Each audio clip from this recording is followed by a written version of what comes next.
Don't have a credit card but still want to book on Airbnb? Here's how to do it step by step. Start by opening the Airbnb app on your phone or going to airbnb.com in your browser. Log into your account, then click on your profile icon in the top right corner and select Account. From the menu, choose Payments and Payouts, then go to the Payments tab. Now click on Add Payment Method. Here's the key. Airbnb doesn't require a credit card. You can simply add a debit card with a Visa or MasterCard logo. It works just like a credit card for payments. Enter your debit card number, expiration date, security code, and billing address. Then click Done to save it. Once your debit card is added, you can now book any listing on Airbnb just like normal.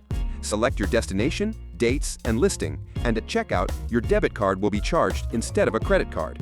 Some regions may also allow PayPal, Apple Pay, or even Google Pay, depending on your location. And that's how to book on Airbnb without needing a credit card. Thanks for watching. See you in the next tutorial.